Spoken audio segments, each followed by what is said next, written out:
Hi, everybody. Welcome to the Farm and Country Podcast. I'm Adam. I'm your host.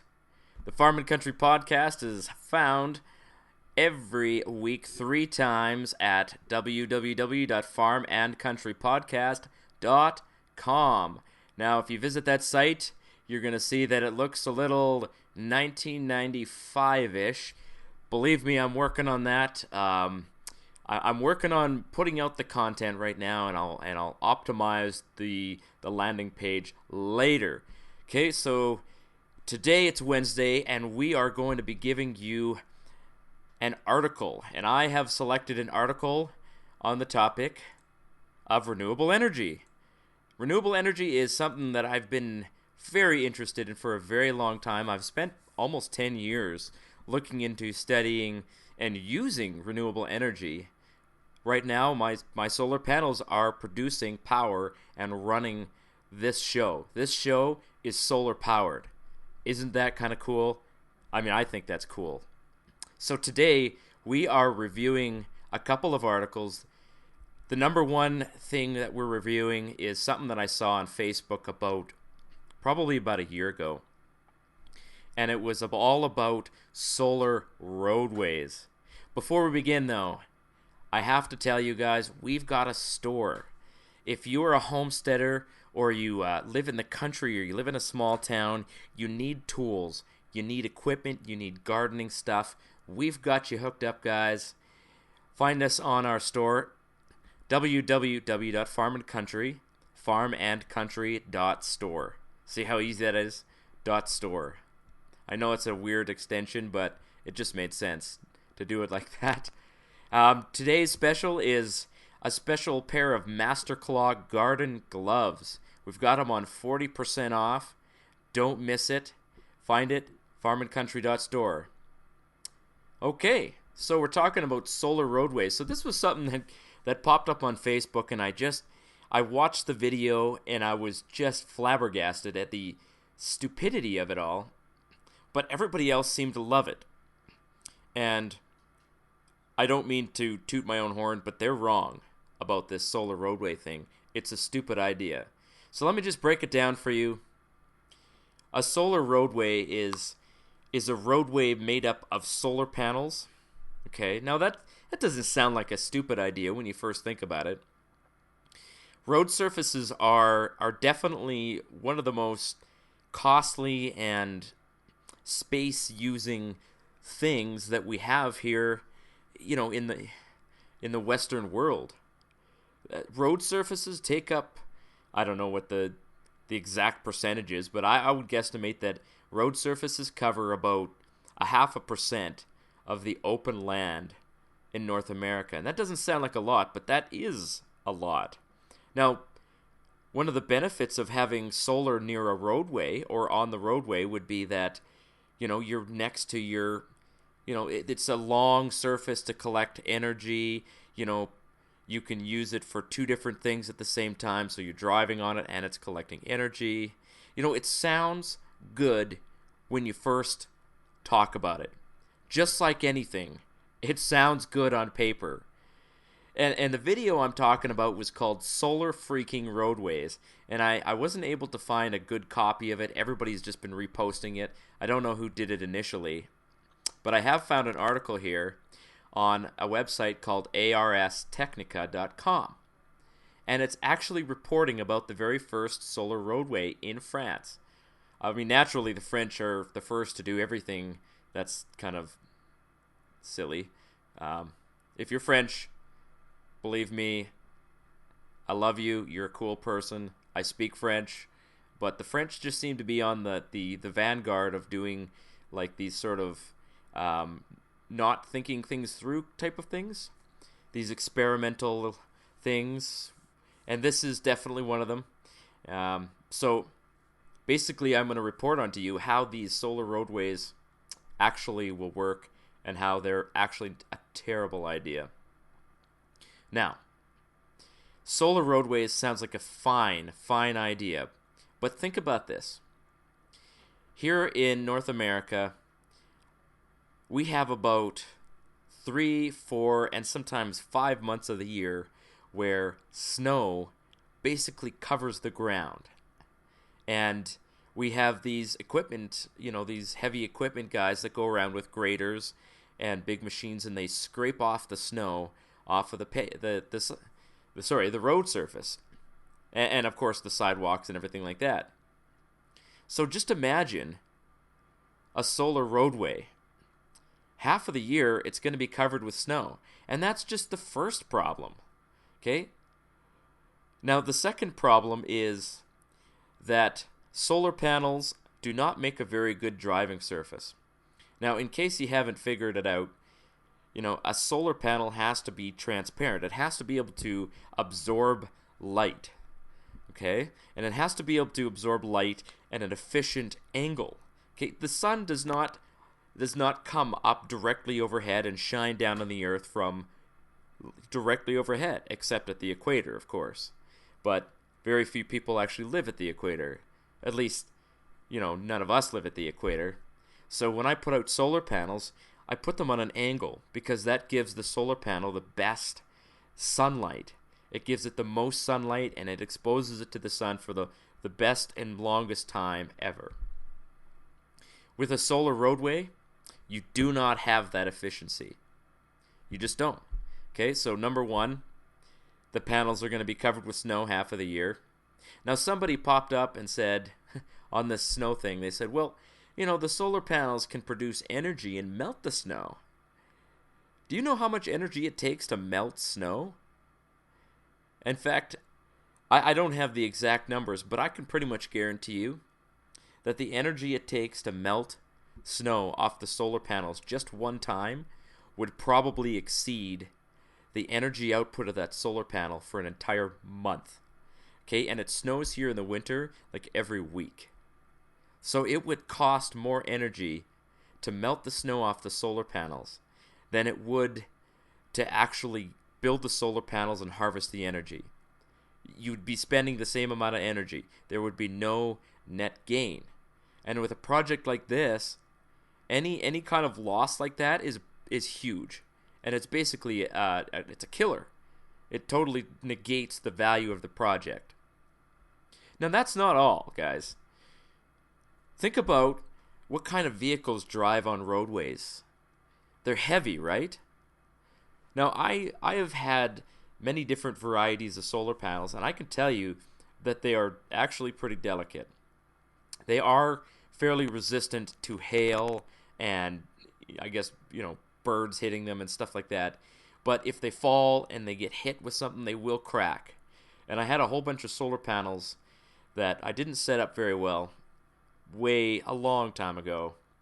And the wind blew them over because we get 100-kilometer-per-hour winds out here. And it cracked them. And it was just the force of them hitting the ground that cracked them. So in order for a solar panel to be resistant to cars driving over it, it would have to be made of some kind of extremely durable glass. Now just imagine how much that would cost. And we're going to talk about the cost of this solar roadway here.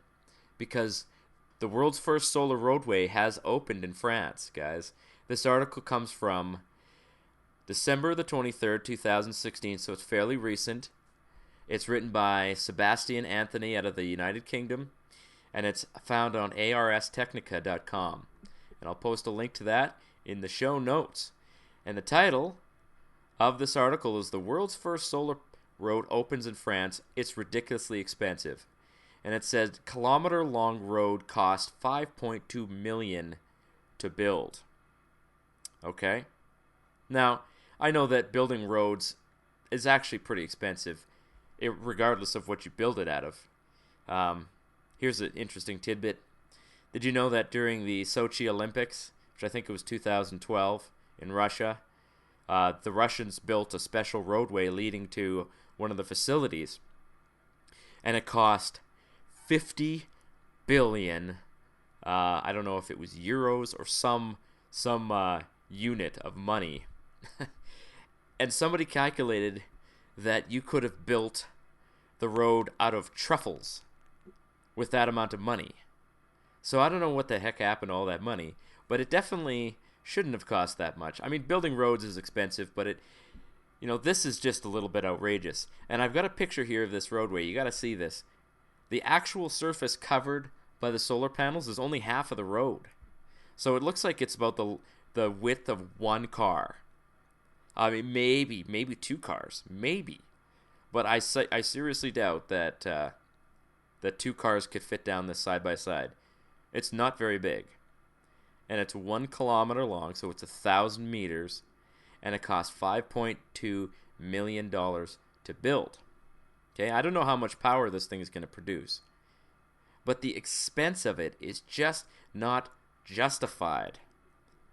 So, solar roadway, guys, the whole idea sounds good on paper, but it actually falls short when you get down to it. So let's talk about what would be a better option than solar roadways. And I can tell you that pretty much anything you would do would be a better option than solar roadways. Putting solar panels underneath moving vehicles is just not a very good solution to anything. Oh, here we go. I've got a picture of a car driving down the road. I can confirm it's 1 lane wide. 1 lane wide. And this little tiny car is basically taking up the entire lane. So, there you go. $5.2 million, 1 lane, 1 kilometer long. It's a lot of money, guys. So what would be a better way to do this? All right. We do have road surfaces. Now, just picture every road has solar panels on it. Not underneath the cars, but over top of them. Now, this isn't an ideal solution either because, obviously, driving underneath these solar panels, not every vehicle is going to be able to fit underneath them. Not every vehicle, it's going to be difficult to build it. You got to put them up on a platform. But I can guarantee you that you will definitely get more energy out of these solar panels if they're on top of the roadway. That is, over top of the roadway rather than on the road surface itself. And you don't have to lay them flat. You could tilt them in the proper orientation to capture sunlight. It is very important for solar panels and their efficiency to be able to face the sun. Not to mention, these road solar panels have to be built specially for this project. I mean, somebody had to sit down, come up with an engineering solution, and say, how are we going to do this? Should we make thick glass? Should we make some kind of transparent aluminum? I don't even know if that exists. But if you were to put them over top, you could do it with ordinary solar panels. Right? Ordinary solar panels. Now, the second thing that people talk about when they're talking about these solar roadways is lighting up the road. And that's another idiotic idea. Solar panels, if you use the energy produced by solar panels to light up the roadway, you basically are going to use all of the energy that the solar panels will produce in order to do that. And another problem that these guys probably they needed to solve, at least, is that solar panels produce DC current, whereas the grid is AC current. Now, obviously, there are ways around this. Nowadays, they have little devices that you can plug right into your solar panel, and it's just an AC converter. It's an AC inverter, and it converts the solar power. Jeez, I can't speak today. It converts the solar panel's energy directly into AC power, and it actually is fairly efficient. But it costs money. Every time you do something, add a little piece here, add thick glass here, add this little thing here, it costs money. And when we're talking about solar energy, or we're talking about renewable energy, we need to get these costs down. Now, the bottom line here, guys, where the rubber meets the road, the lesson that we learn here is that the government is not going to solve the crisis in energy, right? The government is going to make it worse. I want to tell you a little story here. This is a story in my hometown, the town of Vulcan. Now, the town of Vulcan has actually got an interesting connection to renewable energy. Around here we have a lot of farms and open land, and it's very, very windy out here. So there are companies that have come out here and built big, huge wind turbines and put them up. And they're doing it on private land. They're private companies, and it's, probably a reasonably good deal. If somebody came to me and said, we'd like to pay you to put a wind turbine up on your property, I would probably say yes. It would be strange, but I would probably say yes. I mean, it's free money, right? And they, of course, they pay you for the roadway that they have to install. They pay you for the use of your land, and they create a covenant that says we're going to take this down at the end of the contract. Now, obviously, some of these projects have not gone well. There are cases where the company goes bankrupt and the turbine just sits there and decays, and you're not making any money on it. So, it's not a completely perfect thing, but it is definitely something that is common out here where I live in southern Alberta.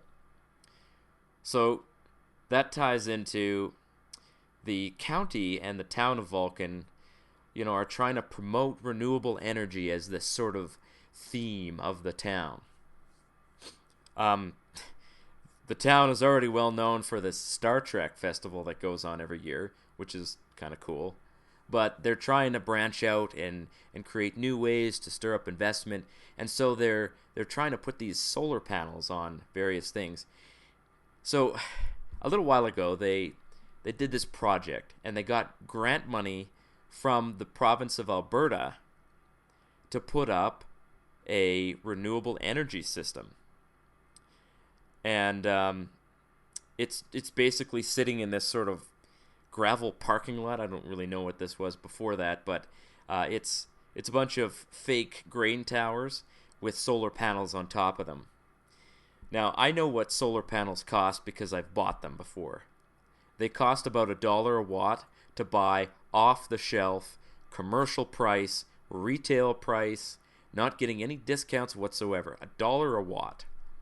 And that's down from what they used to be. It used to be, $5 a watt, and then it went down to $3. And when I was first looking, it was around $2 a watt 10 years ago. Now it's $1.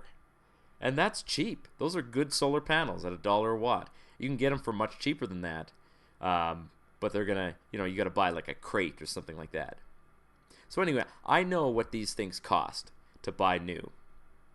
So I'm looking and I'm counting these solar panels, and they have about 30 of them. They have about 30 of these solar panels sitting in this little project that they built. And the funny part is that while they were building this project, whoever was building it forgot that it gets windy out here. And so they didn't tie these things down, and they blew over and probably caused a bunch of damage. So a little while ago, I saw an article in the paper about this little solar project. And they said, oh, it only cost $115,000 to put this up. And it was paid for by a grant from the Alberta government. And I was just floored. 30 panels at $1 a watt. Let me just pull out my calculator here. I did this before, but I forgot what the numbers were. So let's say that the average size solar panel of a large size is about 260 watts. So 30 times 260. That should have cost about $7,800. That's what the commercial price of those solar panels would have been. Now, okay, double that for installation. You got about $15,000. And guys, it is pretty reasonable to pay about $1 per watt to install solar panels if you're getting someone else to do it. You need special rails, you need special things, you need cabling, you need this, you need that, you need an inverter, you need a bunch of stuff. So the cost of the solar panels is by no means the entire thing. But $115,000 is nearly 10 times the actual value of those panels. And guess what it's powering? It's powering one building. One building!